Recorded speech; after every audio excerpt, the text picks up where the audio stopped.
How does a people survive for over 4,000 years against all odds? It is a question that defies simple explanation, a narrative that seems to bend the very rules of history. How can a nation, scattered, persecuted, and relentlessly targeted for annihilation, not only endure but flourish, shaping the very course of human civilization in the process? This isn't just a story of survival.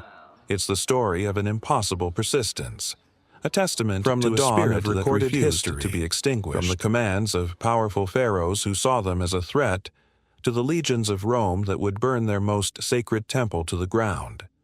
From the shadow of the Spanish Inquisition to the gas chambers of the Holocaust, a single, unbroken thread of identity has woven itself through the millennia. This is the story of the Jewish people, a saga etched in faith, resilience, and an unbreakable covenant made under these very stars. It began not with an army or an empire, but with a single family, a promise, and a journey into the unknown. Our story starts in the ancient cradle of civilization, Mesopotamia, in a city named Ur of the Chaldees. It was a world teeming with gods, idols, and grand temples dedicated to celestial bodies. In this polytheistic world lived a man named Abram, later to be known as Abraham. He was not a king, a warrior, Yet, it or a was great to this builder. man that a revolutionary, shepherd. world-altering idea was revealed, the concept of a single, all-powerful, invisible God. This was a radical departure from every belief system of the time. The divine, according to this new understanding, wasn't a pantheon of capricious deities ruling from mountaintops, but a singular, universal presence, the creator of all. A covenant was forged, a divine promise that would become the bedrock of Jewish identity. Abraham was told, "Go from your country, your people, and your father's household to the land I will show you. I will make you into a great nation, and I will bless you. I will make your name great, and you will be a blessing. I will bless those who bless you, and whoever curses you I will curse, and all peoples on earth will be blessed through you." This was not merely a promise of land or descendants, it was a pact that established a unique relationship, a destiny. It set in motion a journey that would lead his descendants through triumphs and tragedies that would test the limits of human endurance. Before we embark on this incredible 4,000-year journey, if you are as fascinated by the resilience of the human spirit as I am and want to uncover one of its greatest stories, make sure to hit that like button and subscribe to the channel. Your support helps us create more deep-dive documentaries like this. Abraham's journey took him to the land of Canaan, the land promised in the covenant. His son, Isaac, inherited this promise, a link in a chain that could not be broken. And Isaac's son, Jacob, who wrestled with an angel and earned the name Israel, meaning one who strives with God, would become the father of 12 sons. These 12 sons would become the progenitors of the 12 tribes of Israel, the foundational pillars of the Jewish nation. The names themselves echo through eternity: Reuben, Simeon, Levi, Judah, Dan, Naphtali, Gad, Asher, Issachar, Zebulun, Joseph, and Benjamin. Each tribe a distinct entity, yet all bound by a shared ancestry and a shared destiny. But history is rarely a straight path. The divine promise did not guarantee a life free from hardship. In fact, it often seemed to invite it. A devastating famine swept across Canaan, a natural disaster that threatened to starve Jacob's burgeoning family out of existence. The very survival of this nascent nation hung in the balance. But fate, or perhaps a divine plan, had already set a stage for their deliverance in the most unlikely of places: the mighty Empire of Egypt. The story of how the Israelites arrived in Egypt is a drama of betrayal, forgiveness, and astounding providence. Jacob's favorite son, Joseph, a dreamer and a visionary, was sold into slavery by his own jealous brothers. They cast him into a pit and left him for dead, staining his multicolored coat with animal blood to deceive their father. But what they intended for evil turned into a lifeline. In Egypt, Joseph's ability to interpret dreams, a gift from his God, brought him from the depths of a dungeon to the highest echelons of power. He foresaw the coming famine and advised the pharaoh to store grain, saving not only Egypt but all the surrounding nations from starvation. His rise was meteoric. The Hebrew slave became the vizier of Egypt, second only to the pharaoh himself. When his unsuspecting brothers came to Egypt seeking to buy grain, they were forced to bow before the very man they had betrayed. The reunion was dramatic, emotional, and ultimately one of forgiveness. Joseph, seeing the bigger picture, declared, "It was not you who sent me here, but God." He arranged for his entire family, some 70 souls in total, to leave the famine-stricken Canaan and settle in the fertile land of Goshen in Egypt. They arrived not as slaves but as honored guests, protected by one of the most powerful men in the world. For a time, it was a golden age. The Israelites prospered in Goshen. They were fruitful and multiplied exceedingly, their numbers growing from a small clan into a substantial population within the Egyptian empire. They lived as a distinct community, maintaining their traditions, their faith in one God, and the memory of the promise made to Abraham, Isaac, and Jacob. But the very success that blessed them began to plant the seeds of suspicion and fear in the hearts of their hosts. The winds of fortune were about to change, turning their sanctuary into a house of bondage. Generations passed. The memory of Joseph and the salvation he brought to Egypt faded. A new dynasty of pharaohs rose to power, rulers who knew not Joseph. They looked upon the rapidly growing Israelite population not with gratitude, but with alarm. They saw a potential fifth column, a nation within a nation that could one day side with Egypt's enemies. Fear turned to paranoia, and paranoia turned to oppression. The Pharaoh declared, "Behold, the people of the children of Israel are more and mightier than we. Come on, let us deal wisely with them, lest they multiply, and it come to pass that, when there falls out any war, they join also unto our enemies, and fight against us." The era of honor was over. The age of enslavement had begun. The Israelites were stripped of their rights and forced into brutal labor, building the treasure cities of Pithom and Ramses for the Pharaoh. The whips of taskmasters replaced the blessings of Goshen. Their lives were embittered with hard bondage, in mortar and in brick, and in all manner of service in the field. Yet, even under this crushing oppression, something remarkable happened. The more they were afflicted, the more they multiplied and grew. This impossible resilience only fueled the Pharaoh's fear, leading to an even more monstrous decree, an act of sheer desperation and cruelty, an order to the Hebrew midwives to kill every newborn male child. The very future of the Jewish people, the continuation of the covenant, was now under direct threat of extermination. This was their first, but by no means their last, existential threat. An entire people's hope now rested on the cries of a baby hidden in a basket, floating down the river Nile. This is the crucible in which the Jewish identity was forged, a story of a promise that refused to die, from the opulence of the Pharaoh's court to the misery of the slave pits. An unbreakable thread of identity was being tempered in the fires of affliction. Comment below, "I want to know everything." In the shifting sands of history, stories passed down through generations can seem like myths, grand tales of ancestors and divine promises whispered around campfires. For millennia, the origins of the Jewish people, the stories of the patriarchs, the enslavement and the Exodus were contained within their own sacred texts. To the outside world, to the grand empires that rose and fell, these were the chronicles of a small, often troublesome tribe. There was no external proof, no stone monument carved by a disinterested party that said, "These people existed." Until one sweltering day in 1896. In the ruins of Thebes, the ancient capital of Egypt, British archaeologist Flinders Petrie was excavating the mortuary temple of the great pharaoh Rameses II. There, he stumbled upon a colossal black granite slab, over 10 feet tall, reused by a later pharaoh to commemorate his own reign. A boastful poem celebrating Merneptah's military victories around the year 1208 BCE. It was typical of the grandstanding propaganda of Egyptian rulers, listing the cities and peoples he had subjugated.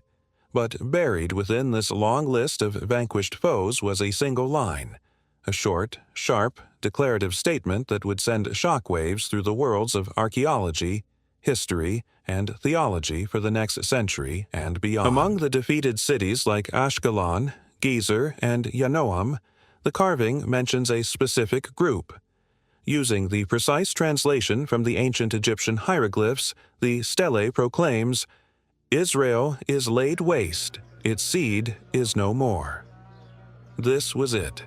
For the first time, the name Israel appeared anywhere in the archaeological record outside of the Bible. A name etched in granite not by a Hebrew scribe, but by their sworn enemies. It was a monumental discovery, the very empire that the Bible claims had in the scriptural narrative and the physical world.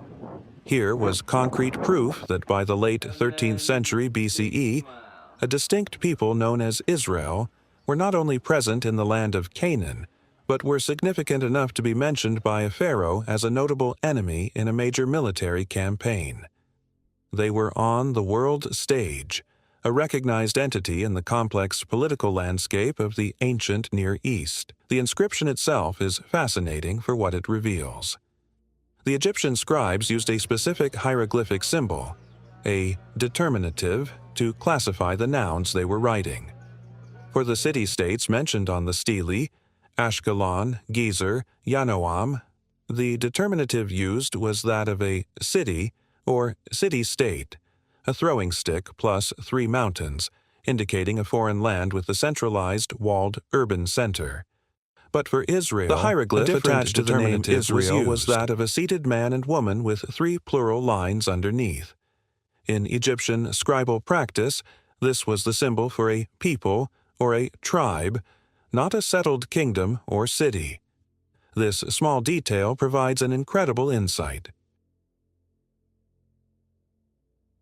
It suggests that at this point in history, the Egyptians viewed Israel not as a monolithic, centralized kingdom, but as a semi-nomadic or tribal confederation living in the hill country of Canaan, a people without a capital city, but with a distinct collective identity.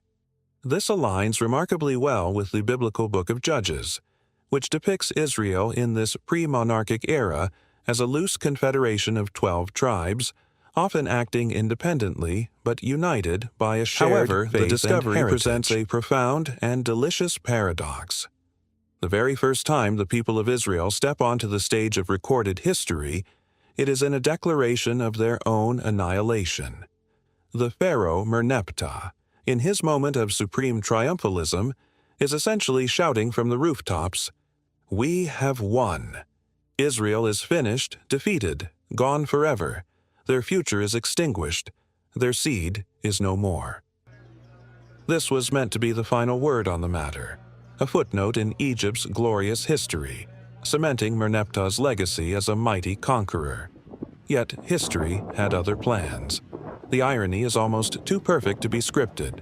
The mighty empire of the pharaohs, with its pantheon of gods, its colossal temples, and its seemingly eternal power, would eventually crumble and fade into the dustbin of history.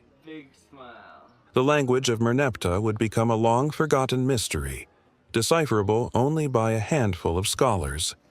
His great name would be known primarily to Egyptologists and historians. And the people he claimed to have utterly destroyed? The people whose seed he declared was gone forever.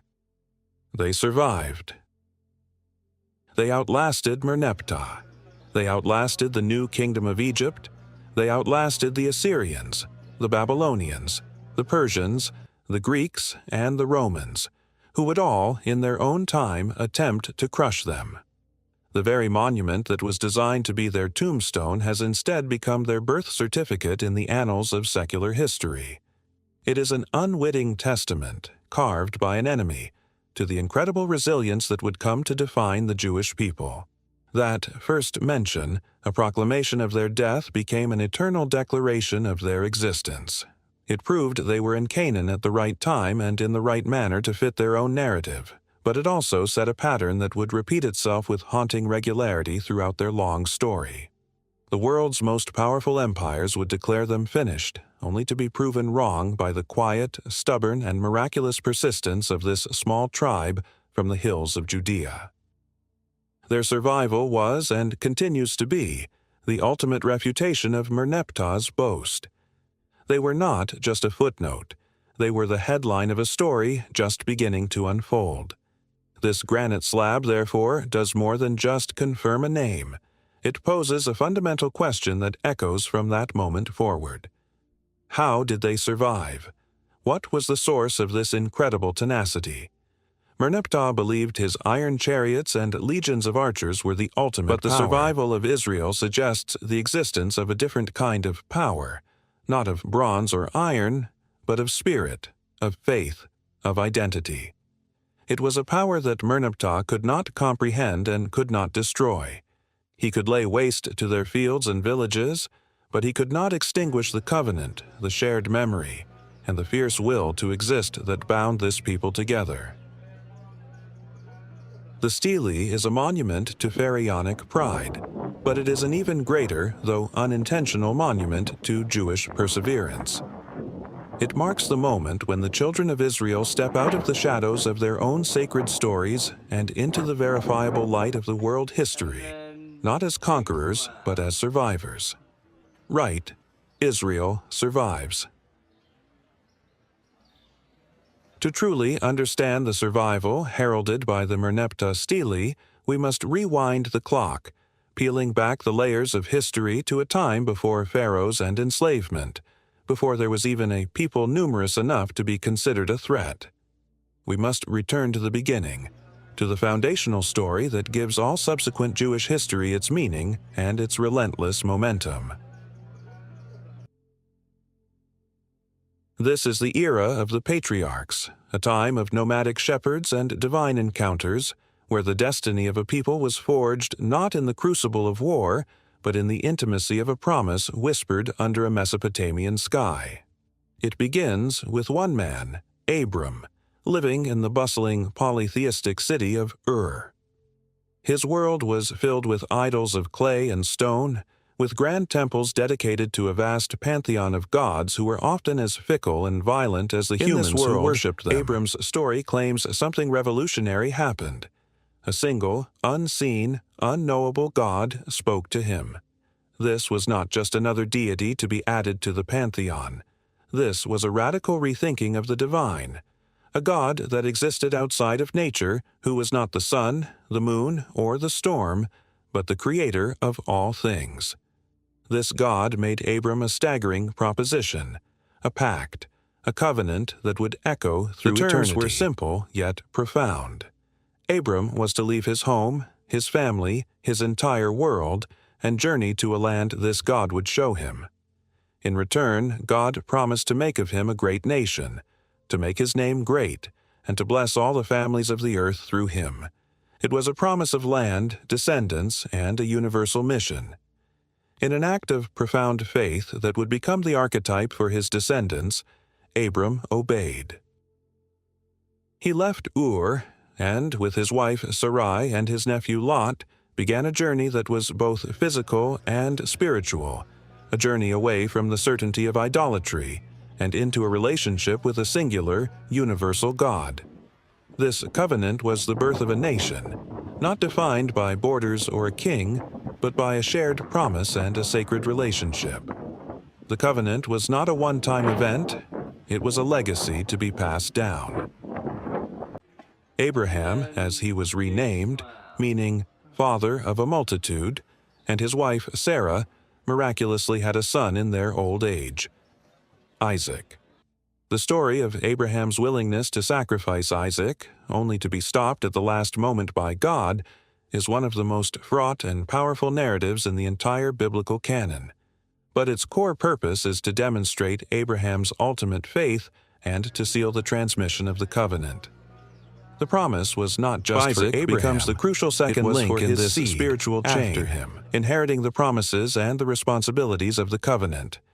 His life was quieter than his father's, a pastoral existence dedicated to upholding the pact. He, in turn, passed this legacy to his own son, Jacob. Jacob's story is a far more turbulent and human drama. He was a striver, a complex character who wrestled with his twin brother Esau from the moment of birth. He famously acquired his brother's birthright for a bowl of stew and deceptively received his father Isaac's blessing, which was meant for the firstborn. Fleeing his brother's wrath, Jacob embarked on a long exile.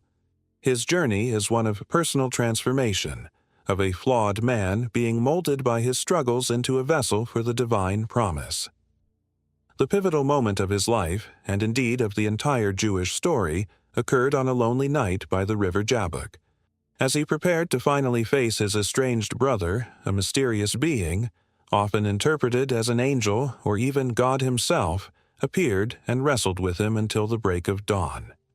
Jacob, though injured, refused to let go until he received a blessing. The being then gave him a new name. He would no longer be Jacob, the supplanter or heel-grabber. He was now to be called Israel, which means one who wrestles with God. This was a monumental turning point. The name was not just a personal title. It became the name of an entire people. To be Israel was to be a nation defined by struggle, by striving, by engaging directly and relentlessly with the divine. It was a name that acknowledged a history of wrestling with faith, with destiny, and with God himself. This singular event transformed the story of a family into the story of a nation, giving it a name and a core identity. This new Israel would go on to have 12 sons, and from them would spring the 12 tribes of Israel, the foundational structure of the Jewish people. Each son, Reuben, Simeon, Levi, Judah, and the rest, would become the father of a tribe, creating a unified nation from a single, blessed lineage. This entire narrative, from Abraham's journey to Jacob's renaming and the birth of his 12 sons, cemented a powerful and enduring concept, that of being a chosen people. This idea is often misunderstood as a claim of superiority. But in its biblical context, it is not about being better than other nations, but about being chosen for a specific purpose and responsibility. They were chosen to carry the revolutionary idea of ethical monotheism into the world, to live by a specific set of divine laws, and to be a kingdom of priests and a holy nation. They were chosen to be the custodians of the covenant. This identity was not a guarantee of an easy life. In fact, it was the opposite. It meant their history would be forever intertwined with this divine mission, that their triumphs would be seen as blessings and their tragedies as tests of faith. This sense of being a people of the pact created an unbreakable bond that held them together, even when they had no land, no temple, and no king. Their identity was portable. It was not tied to a place, but to a story and a promise. This is the inner strength that Merneptah could not see and could not destroy. He saw a tribe of people in the hills of Canaan. He did not see a nation bound by a 400-year-old promise, a people who believed they were partners in a divine and eternal covenant. Declare, "We are of the covenant."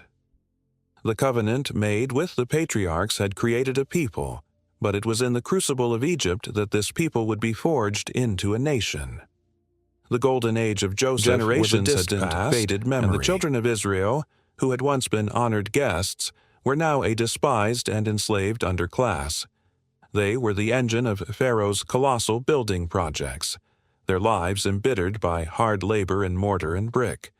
They were a people stripped of their freedom, their dignity, and their hope.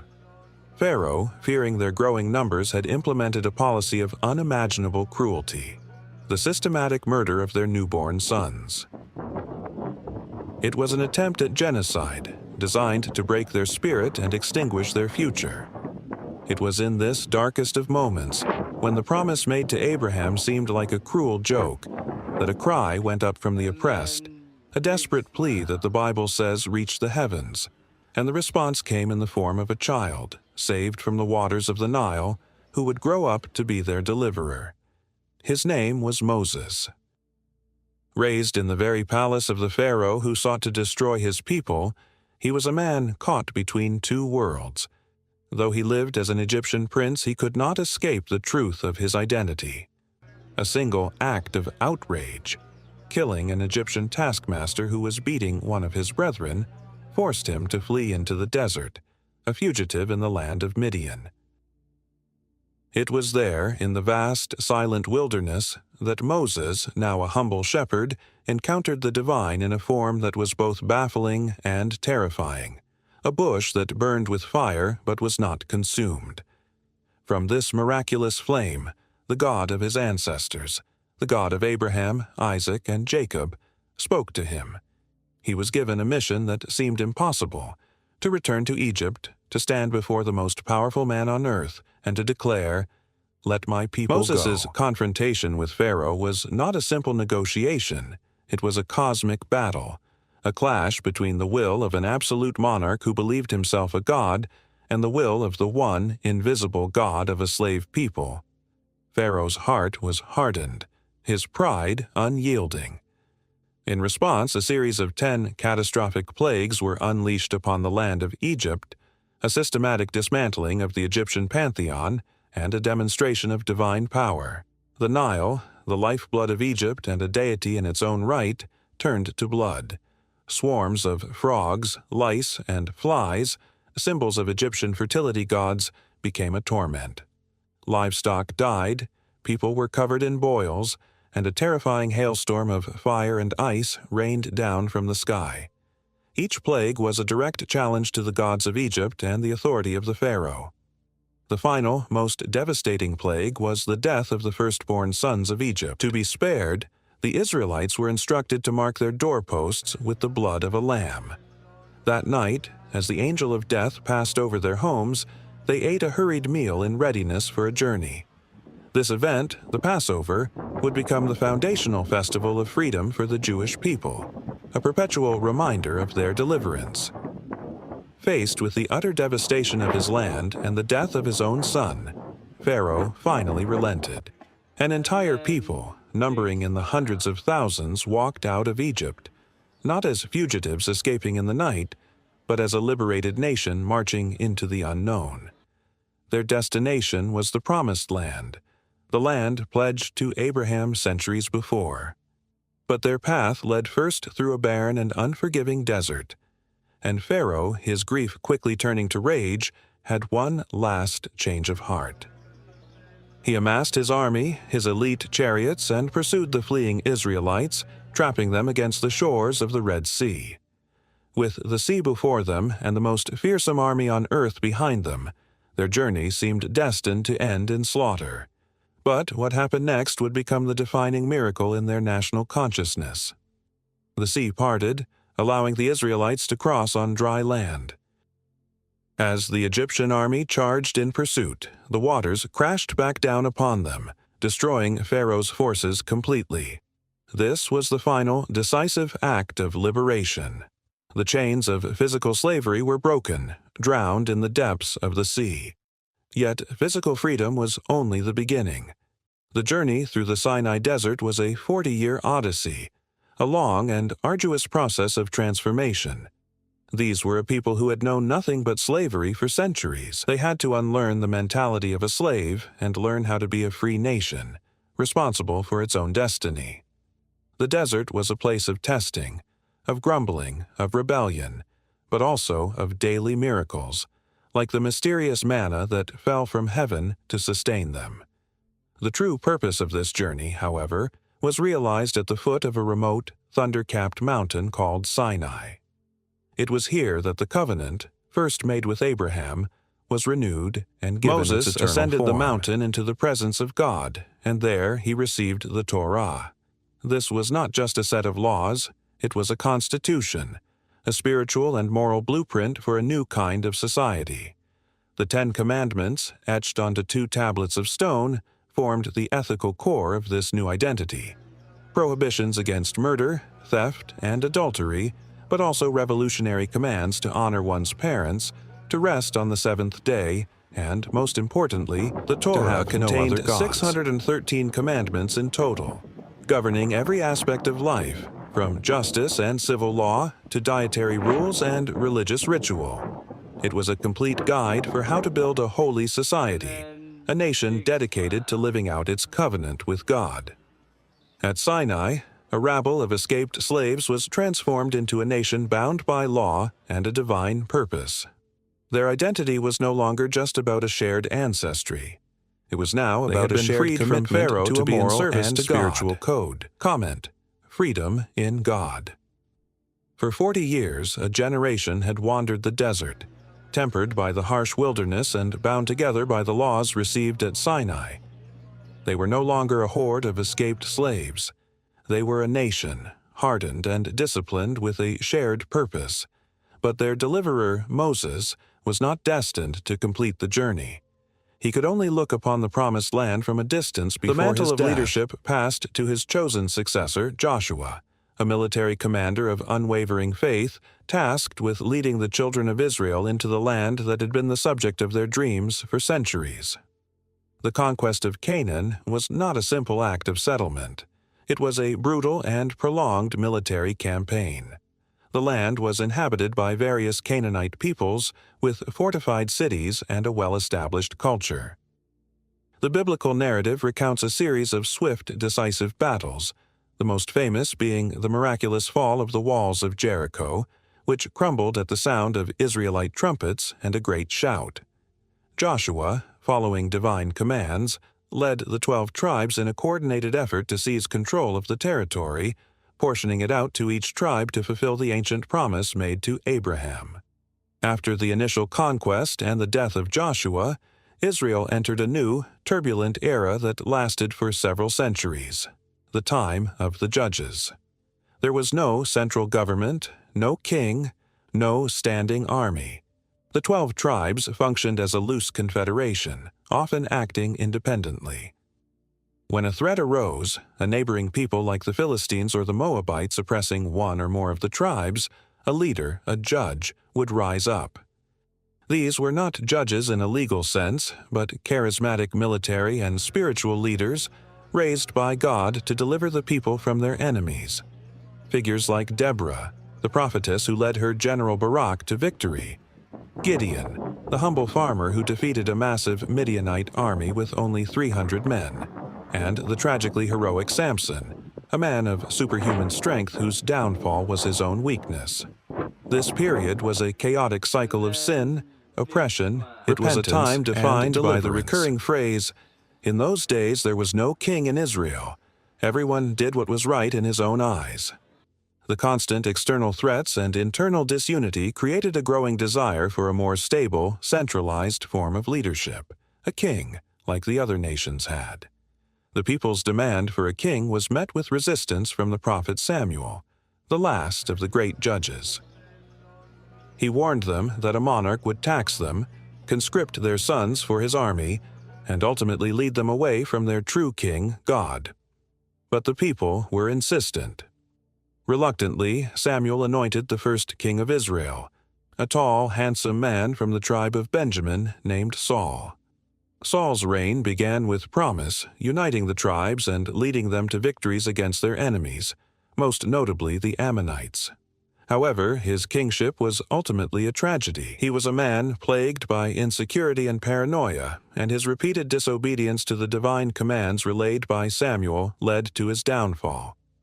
His reign ended in disaster, with Saul taking his own life on the battlefield as the Philistines routed his army. Yet his reign, for all its flaws, had laid the groundwork for a true, unified monarchy. The nation was now ready for its greatest king. That king was David, a humble shepherd boy from Bethlehem, secretly anointed by Samuel while Saul was still on the throne. His story is the stuff of legend. The young hero who defeated the giant Philistine champion, Goliath, with only a sling and a stone. The brilliant military commander who finally subjugated the Philistines and expanded Israel's borders. The poet and musician whose psalms would become a central part of Jewish and Christian prayer. After Saul's death, David was crowned king, and his first, most crucial act was to capture the Jebusite fortress of Jerusalem. This city, strategically located on a neutral site between the northern and southern tribes, became his political capital, the City of David. But David's vision was greater still. He brought the Ark of the Covenant, the sacred chest containing the tablets of the Ten Commandments, into Jerusalem with a great procession, transforming the city into the nation's spiritual and religious center as well. David forged the 12 disparate tribes into a single, powerful kingdom, ushering in a golden age of national unity and prosperity. David dreamed of building a permanent house for God, a magnificent temple to replace the portable tabernacle that had accompanied the Israelites since their time in the desert. However, he was told that as a man of war, he was not the one to build it. That task would fall to his son, Solomon. Solomon's reign marked the zenith of Israelite power and prestige. Known for his legendary wisdom, Solomon consolidated his father's kingdom not through war, but through diplomacy, strategic alliances, and international trade. Wealth poured into Israel from his trade routes that stretched across land and sea. But his crowning achievement, the project that would define his reign and shape the future of Judaism, was the construction of the first temple in Jerusalem. It was a breathtaking structure, built over 7 years by the finest artisans using cedar from Lebanon, vast quantities of gold, silver, and bronze. It was a place of astonishing beauty, but it was far more than that. The temple became the very heart of the nation. It was the one place on earth where God's presence was believed to dwell in the Holy of Holies. It centralized Israelite worship, making Jerusalem the focal point for pilgrimage and national identity. For the first time, the covenant had a permanent, physical home. This era of splendor, however, contained the seeds of its own destruction. Solomon's vast building projects, including his own opulent palace, were funded by heavy taxes and maintained by forced labor, creating widespread resentment, particularly among the northern tribes. Furthermore, his many political marriages to foreign princesses led him to build temples for their gods in Jerusalem, introducing idolatry and undermining the very foundation of the covenant, the worship of the one God. When Solomon died, his son Rehoboam took the throne. Ignoring the pleas of the people to lighten their burdens, he foolishly promised to rule with an even heavier hand. This was the final straw. The 10 northern tribes rebelled, seceding to form their own kingdom, which they called Israel, with its capital in Samaria. Only the tribes of Judah and Benjamin remained loyal to the house of David, forming the southern kingdom of Judah, with its capital in Jerusalem. The glorious united monarchy forged by Saul, built by David, and glorified by Solomon, had lasted just over a century. Now it was fractured, a house divided against itself, setting the stage for centuries of rivalry, weakness, and eventual conquest by the great empires rising in the east. Right. Promised land. The magnificent unified kingdom of David and Solomon was now a fractured memory, a house tragically divided against itself. In the north, the kingdom of Israel, comprising 10 of the 12 tribes, was larger and initially more prosperous. Its kings, but it was plagued by political instability to the temple in Jerusalem, decay, established alternative cultic centers with golden calves, a direct violation of the covenant's core principles, and a fateful step back towards the idolatry of their ancestors. In the south, the kingdom of Judah, smaller and more insular, held the ultimate prize: Jerusalem and the Holy Temple. The Davidic dynasty continued to rule, providing a thread of continuity, but its kings too often wavered, vacillating between faithfulness to the covenant and the alluring pagan practices of their neighbors. This division was a deep, self-inflicted wound, making both kingdoms vulnerable to the ambitions of the brutal, militaristic empires rising in Mesopotamia. The first to feel the full force of this New World Order was the Northern Kingdom.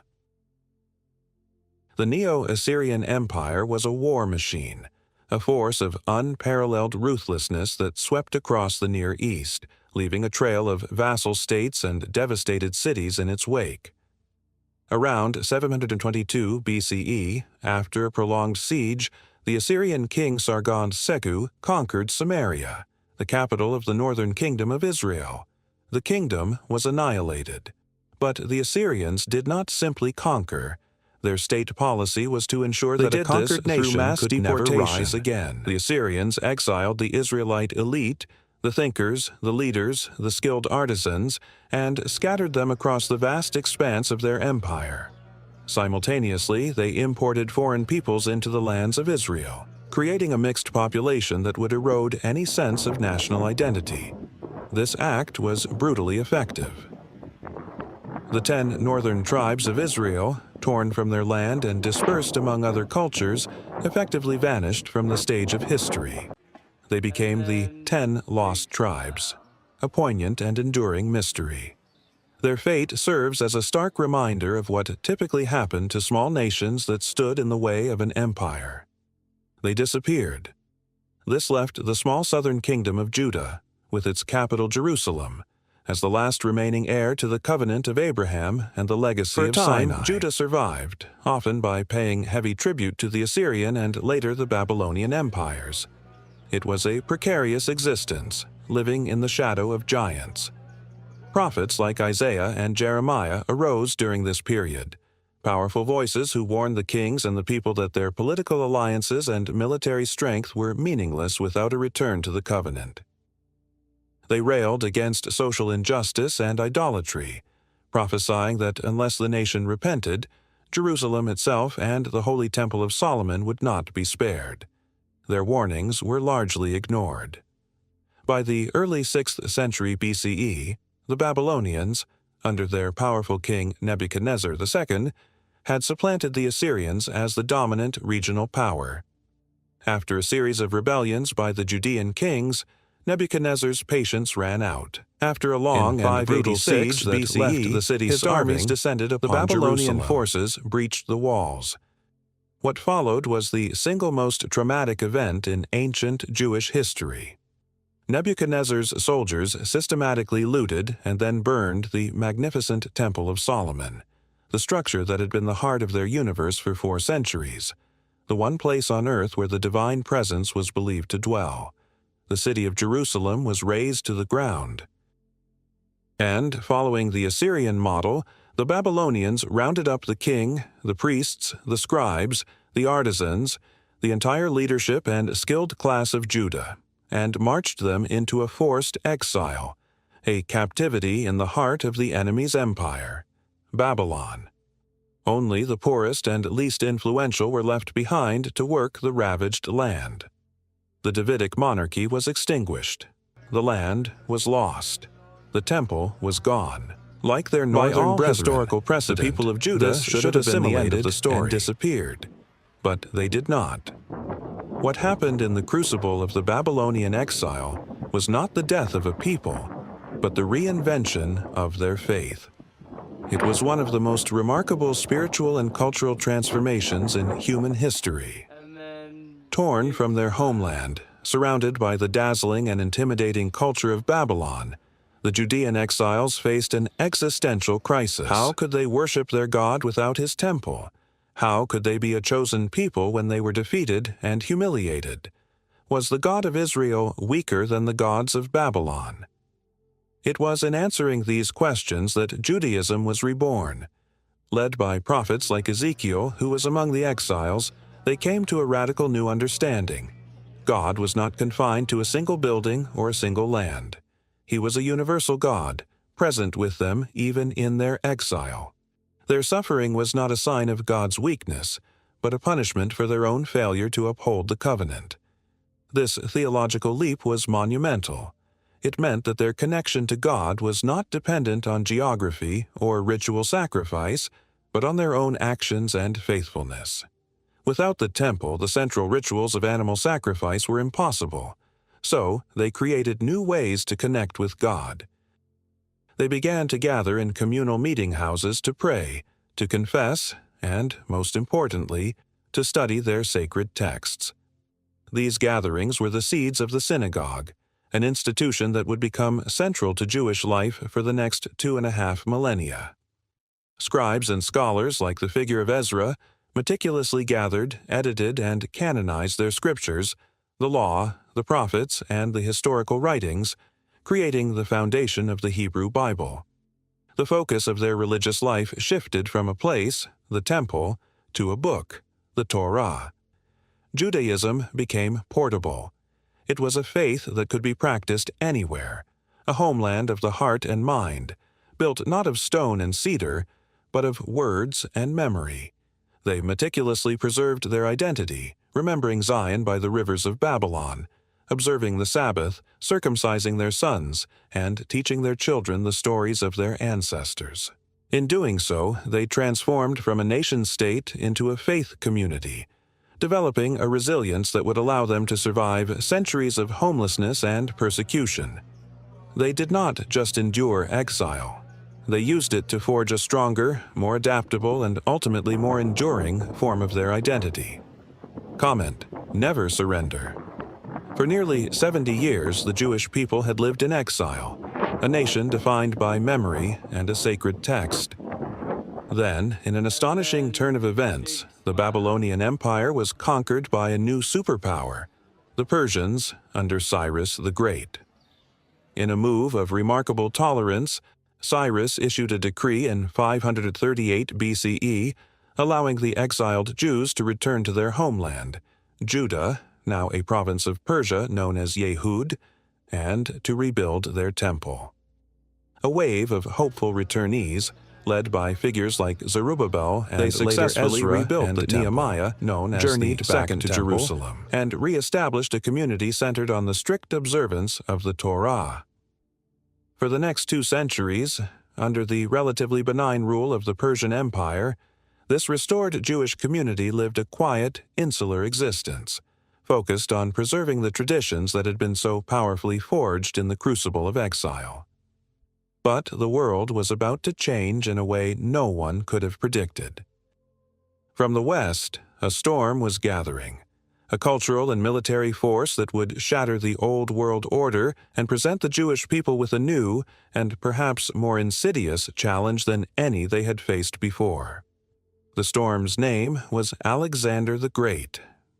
In a lightning-fast series of campaigns in the late 4th century BCE, the brilliant Macedonian king conquered the vast Persian Empire, sweeping from Greece to India.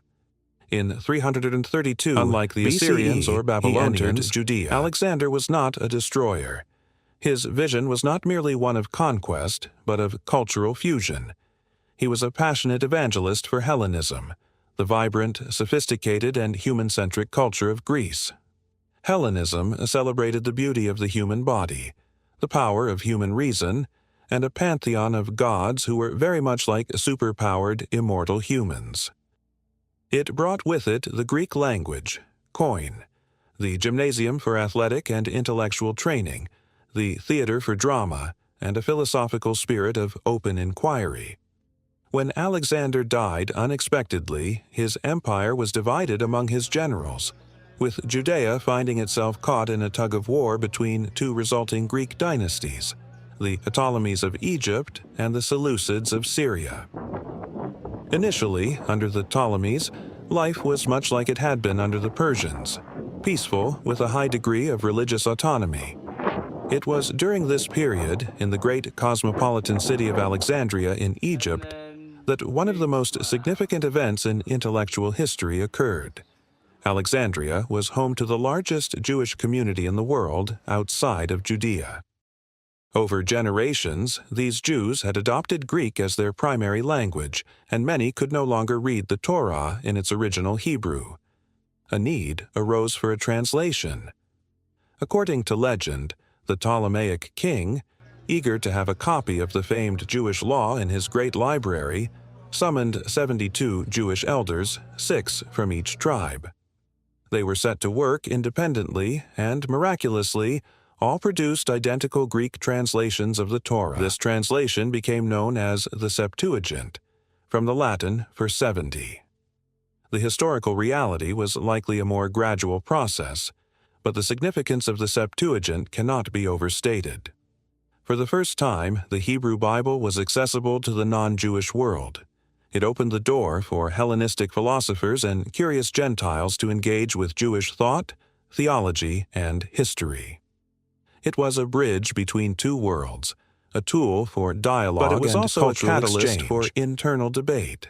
To translate is to interpret, and the Septuagint inevitably introduced Greek philosophical concepts into the understanding of the biblical text, forever changing the way both Jews and later Christians would interact with their scriptures. This interaction with the wider world was precisely what made Hellenism such a profound challenge. Unlike the brutal oppression of the Babylonians, the threat of Hellenism was its allure, its seductive charm. For many Jews, particularly the urban elite and the wealthy priestly class in Jerusalem, Greek culture seemed to represent progress and modernity. They were drawn to its art, its philosophy, its economic opportunities, and its universal language. They adopted Greek names, wore Greek clothing, and participated in athletics at the gymnasium, an activity that was deeply offensive to traditionalists, not only for its celebration of nudity but because it represented a complete shift in cultural values, from a God-centered life to a man-centered one. This created a deep and bitter schism within Jewish society. It was no longer a simple matter of Jew versus foreign oppressor. The battle was now internal, a struggle for the very soul of Judaism itself. On one side were the Hellenizers, who believed that Judaism could and should adapt. They saw no inherent contradiction in being both a faithful Jew and a cultured Greek citizen. They argued that embracing Hellenism was necessary for survival and prosperity in this new, globalized world. On the other side were the traditionalists, known as the Hasidim, the pious ones, who saw Hellenism as a profound spiritual poison, a modern form of idolatry that threatened to dilute and ultimately destroy the unique covenantal identity of the Jewish people. They clung fiercely to the laws of the Torah, the observance of the Sabbath, and the rite of circumcision, which the Hellenizers often sought to disguise or abandon. The conflict was a bitter one, dividing families and communities. Was it possible to engage with the modern world without losing one's soul? Could the eternal truths of the Torah coexist with the rationalism of Greek philosophy?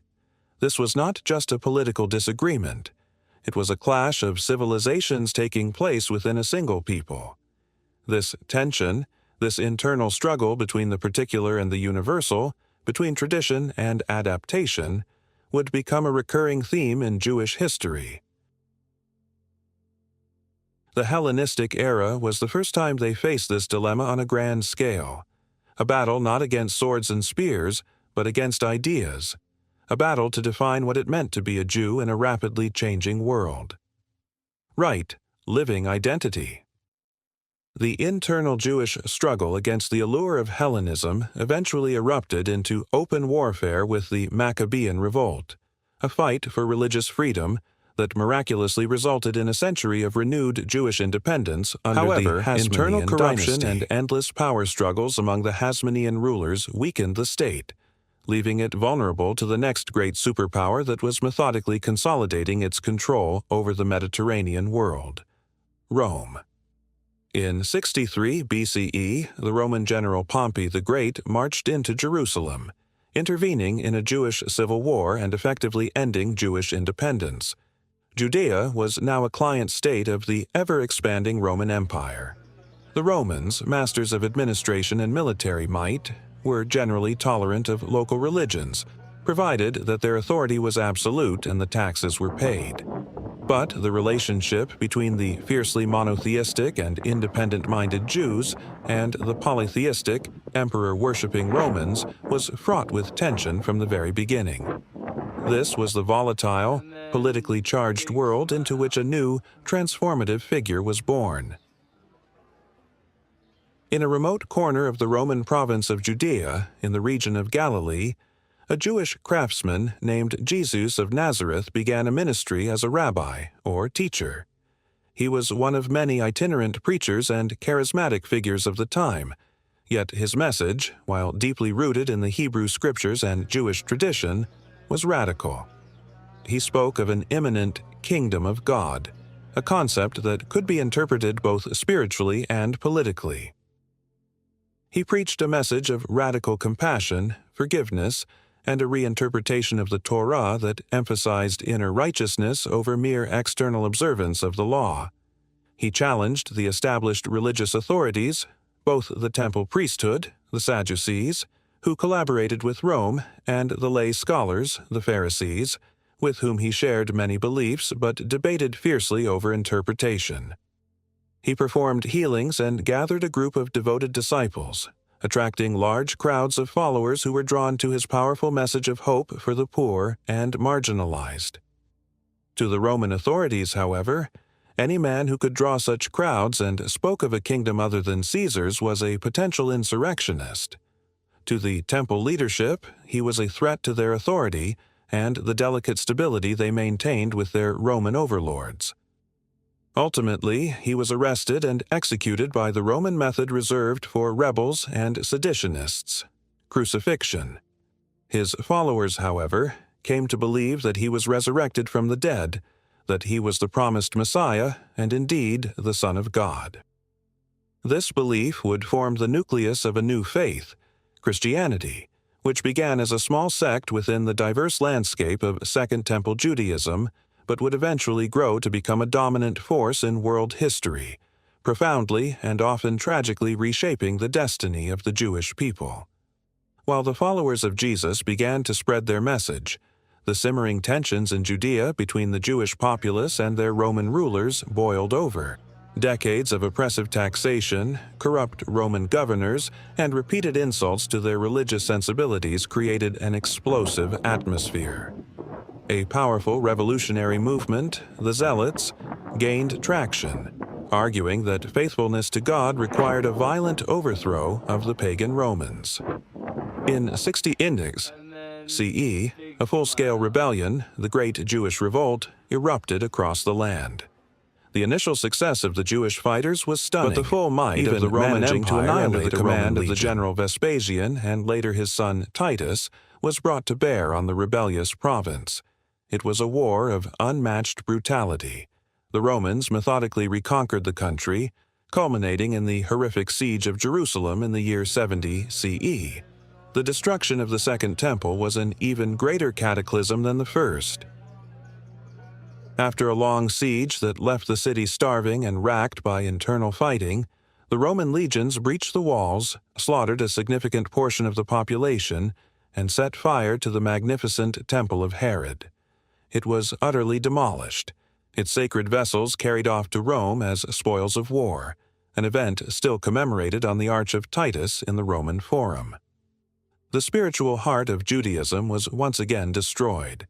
The system of sacrificial worship that had been the center of their religious life for 1,000 years was gone, this time for good. Hundreds of thousands, if not millions, of Jews perished in the war, and countless more were sold into slavery and scattered across the empire. It was a national catastrophe on an unimaginable scale.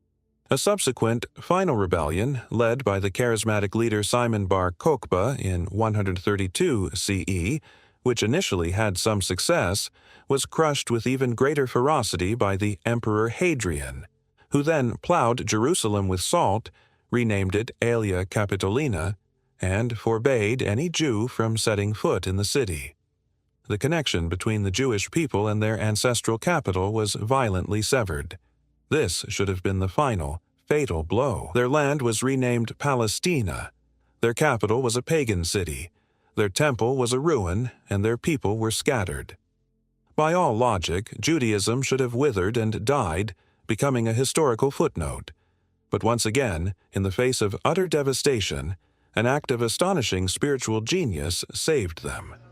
Just before the fall of Jerusalem, a leading Pharisee scholar, Rabbi Yohanan ben Zakkai, was reportedly smuggled out of the besieged city in a coffin. He made his way to the Roman commanders and asked for a seemingly small concession: permission to establish a school in the small coastal town of Yavne. This act would prove to be the salvation of the Jewish people. In Yavne, ben Zakkai and his fellow scholars, heirs to the Pharisaic tradition, began the monumental task of reimagining Judaism for a world without a temple, without a land, and without a sacrificial cult. They understood that if the religion was to survive, its center had to be definitively and permanently shifted from a physical place to the shared life of the community and the authority of the sacred texts. This was the birth of Rabbinic Judaism. The sages of Yavne and their successors systematically collected, debated, and codified the vast body of oral interpretations of the Torah that had been passed down for generations. This oral Torah was eventually written down around 200 CE in a work called the Mishnah, which became the foundational text of this new era. Leadership passed from the priests of the temple to the rabbis, the teachers and legal scholars of the community. The synagogue, already important since the Babylonian exile, now became the undisputed center of Jewish life, a place for prayer, study, and community gathering. The focus of religious life became the study of Torah and the fulfillment of its commandments, mitzvot, in daily life. The home became a miniature temple. The dinner table, an altar, and acts of charity and prayer took the place of animal sacrifices. In the ashes of Jerusalem, these rabbis built a new, resilient framework for Jewish existence, one that was decentralized, text-based, and adaptable. They forged a faith that could be lived anywhere, a portable homeland of belief and practice that would allow the Jewish people to endure 2,000 years of diaspora. Comment: Faith in the midst of fire. The destruction of the Second Temple in 70 CE and the brutal suppression of the Bar Kokhba revolt 65 years later were not just military defeats. They were the end of a world. The physical center of Jewish life, the land of Israel, was now largely off-limits. The Jewish capital, who had already experienced exile in Babylon, were now thrust into a new, more permanent state of dispersion. The diaspora, the Greek word for scattering, ceased to be a temporary condition and became the defining characteristic of Jewish existence for the next 2 millennia. Scattered across the vast Roman Empire, from the bustling ports of the Mediterranean to the far-flung towns of Gaul and Iberia, and eastward into the Parthian Empire, Jewish communities had to navigate a new reality. They were a nation without a land, a people whose only true homeland was a shared memory, a sacred text, and a set of unwavering beliefs.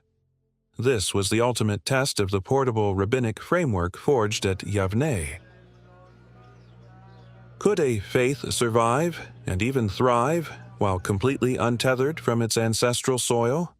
For centuries, their fortunes ebbed and flowed with the whims of the empires they lived in. Within the Roman Empire, after the initial wars, their religion was eventually granted the status of religio licita, a legal religion which gave them a measure of protection to practice their faith. When the Roman Empire split and Christianity became its official religion, their status Under shifted Christian dramatically. rule, Jews were often tolerated, but increasingly marginalized. They were seen as the people who had rejected Christ, a witness people, whose continued lowly existence was meant to serve as proof of the truth of Christianity. Under the rise of Islam, Jews, like Christians, were designated as dhimmi, or protected people. This status granted them the right to practice their religion and run their own communities, but it also subjected them to a special tax and a host of social and legal restrictions that reinforced their second-class status. In this context, some of the most vibrant centers of Jewish life flourished. In Muslim-ruled Spain, Al-Andalus, a golden age emerged where Jewish poets, philosophers, scientists, and physicians like Maimonides reached extraordinary heights, contributing profoundly to the rich cultural tapestry of the time. Similarly, in the great academies of Babylon, the monumental work of compiling the Talmud, the vast compendium of rabbinic law, lore, and debate, was completed, becoming the central pillar of Jewish intellectual and spiritual life Europe, for all particularly as the Middle Ages progressed. The climate of relative tolerance gave way to a period of intense and violent persecution. A new, toxic form of hatred, which would later be called anti-Semitism, began to take root. Fueled by religious zealotry and economic resentment, Jews were increasingly cast as demonic figures, malevolent outsiders in a uniformly Christian society. Horrific and baseless accusations began to circulate, leading to devastating consequences. The blood libel was the grotesque lie that Jews murdered Christian children to use their blood in Passover rituals. The accusation of host desecration claimed that Jews would steal communion wafers to stab and torture them, reenacting the crucifixion of Christ.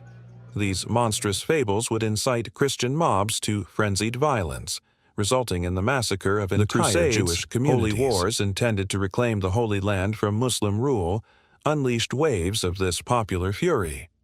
As crusading armies marched across Europe, they often turned their swords first on the infidels in their midst. Jewish communities along the Rhine Valley and elsewhere were given a stark choice: convert to Christianity or die. Thousands were slaughtered, choosing martyrdom rather than abandoning their covenant.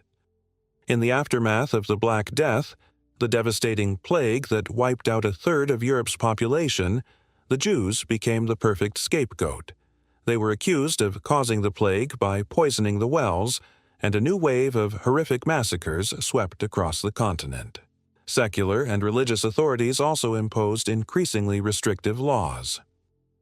The Fourth Lateran Council of 1215, for example, mandated that Jews wear special identifying clothing and live in segregated quarters, which would later become known as ghettos. They were barred from owning land and pushed into a narrow range of occupations, most notably moneylending, which was forbidden to Christians and which, while economically necessary, only fueled further resentment and stereotypes.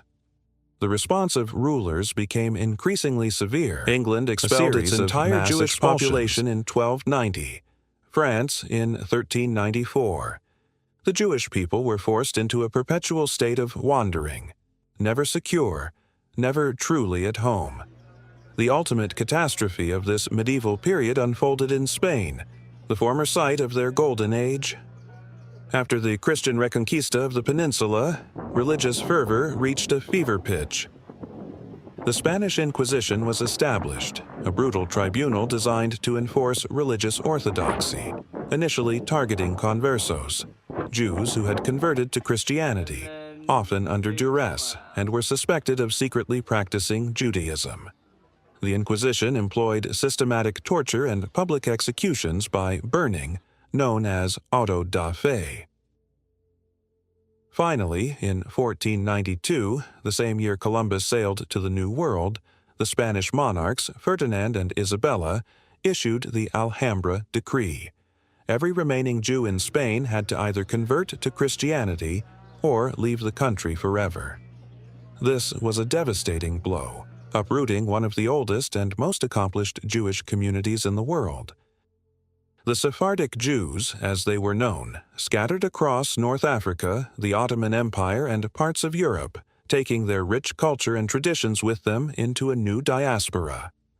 Yet, through these centuries of unimaginable horror and displacement, the Jewish people did not break. The diaspora, their great tragedy, became their unique seal of identity.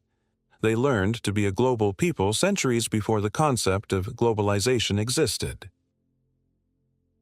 The frameworks developed by the rabbis after the temple's fall proved their genius. Their identity, anchored in the Torah and the Talmud, was not tied to any single location. Their faith was a homeland they could carry with them. In ghettos and shtetls, from Poland to Morocco, from Germany to Yemen, they maintained their communities, their educational systems, their language, and their hope. The Sabbath candles were lit, the Passover Seder was held, and children were taught the Hebrew alphabet, all under the constant shadow of persecution. Their ability to maintain their faith in any place, under any conditions, was the ultimate act of resistance. It was a testament to a spirit that refused to be extinguished by fire, sword, or edict. Right, eternal people. For centuries, the Jewish people had lived as a scattered, often persecuted minority, their lives governed by their own internal laws and traditions, but always at the mercy of the surrounding majority. The dawn of the 19th century, however, brought with it the winds of radical change. The Enlightenment, with its emphasis on reason, liberty, and universal human rights, began to sweep across Europe. This movement, followed by the Napoleonic conquests, shattered the old feudal order and tore down the walls of the ghettos, both literally and figuratively. For the first time, Jews were offered the prospect of emancipation, the chance to become full-fledged citizens of the countries in which they lived. This offer, however, came with a complex and often unspoken price: assimilation. The new bargain was to be a Jew at home, but a man in the street. This sparked a profound internal revolution within Judaism itself, leading to the development of new movements like Reform Judaism, which sought to modernize religious practice, and a counter-reaction from Orthodox Judaism, which fought to preserve tradition in the face of these changes. While many Jews embraced emancipation and rushed into the modern world, making extraordinary contributions to science, art, philosophy, and commerce, the old hatreds did not simply disappear. The medieval, religiously motivated anti-Judaism began to transform into a modern, pseudo-scientific racial anti-Semitism. This new ideology claimed that Jews were not just followers of a different religion, but were a biologically inferior and corrupting race. In Eastern Europe, particularly within the Russian Empire's Pale of Settlement, where the majority of the world's Jews lived, this hatred manifested in brutal, state-sanctioned mob attacks known as pogroms, which left thousands dead and entire communities devastated.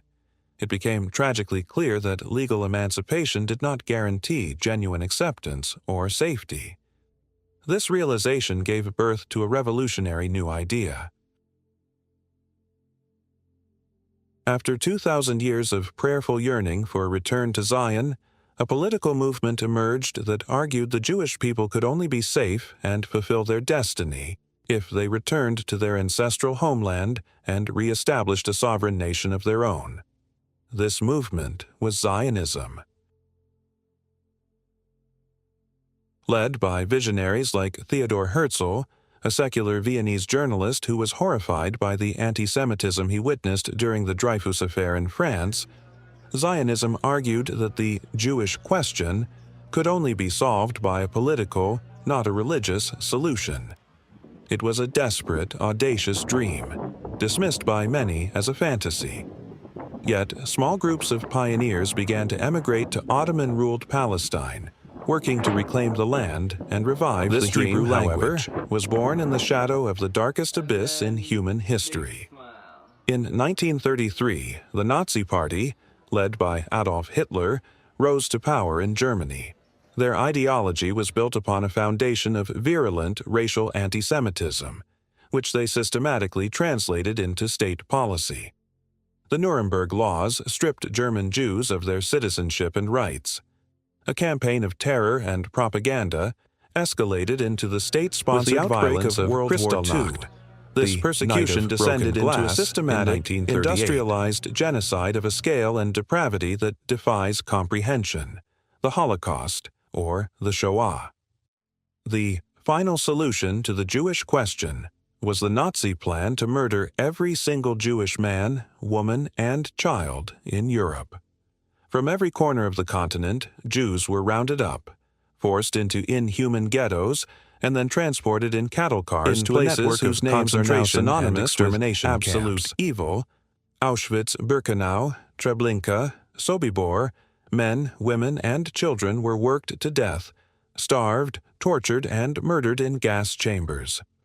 By the time the Allied armies liberated the camps in 1945, 6 million Jews were dead, two-thirds of the entire Jewish population of Europe. An entire civilization, the vibrant Yiddish-speaking world of the shtetl, The sophisticated intellectual life of German Jewry, the ancient communities of Poland and Lithuania, had been wiped from the face of the earth. The Holocaust was not just another persecution. It was a wound torn in the fabric of humanity itself, a cataclysm that forever challenged faith in God and in the progress of civilization. It was the ultimate test of the Jewish people's covenant with history. In the ashes of this unimaginable devastation, the survivors, skeletal figures emerging from the gates of hell, had a choice: despair or rebirth. They chose rebirth. The Holocaust became the final, horrific proof for the Zionist argument. The world, shocked into a state of conscience by the revelations of the death camps, finally listened. In 1947, the United Nations voted to partition the British Mandate of Palestine into two states, one On May Arab 14, and 1948, one Jewish. David Ben-Gurion, standing in Tel Aviv, read the Israeli Declaration of Independence. After 2,000 years of exile, wandering, and persecution, a sovereign Jewish state was reborn in the land of Israel. The words of the national anthem, Hatikvah, the hope, echoed across the world. The hope of 2,000 years to be a free people in our land, the land of Zion and Jerusalem. This miraculous rebirth was not the end of the struggle. It was immediately plunged into a war for survival as neighboring Arab states invaded, and the ensuing conflict has continued to shape the region to this day. Today, for the first time since the fall of Jerusalem, Jewish life is centered around two vibrant hubs: the ancient, reborn homeland of Israel and the powerful, dynamic diaspora, particularly in the United States. The Jewish people remain a tiny fraction of the world's population, yet their legacy is immeasurable. From the ethical monotheism of Abraham that shaped the moral landscape of the West, to the intellectual contributions of figures like Einstein, Freud, and countless others who have revolutionized science and thought. From the resilience of a people who created the Talmud in exile, to the tenacity of those who survived the gas chambers and built a thriving, democratic nation in the desert. The long, often tragic, and always improbable history of the Jewish people is a testament to the power of an idea, a covenant, a promise, and a thread of identity that has refused to be broken by pharaohs, empires, inquisitors, or Führers. It is a story that began with a single family walking out of Mesopotamia and continues today in the bustling streets of Tel Aviv, the synagogues of New York, and in communities across the globe, a 4,000-year testament to the enduring power of faith, memory, and the unbreakable will to live. Comment: Israel lives.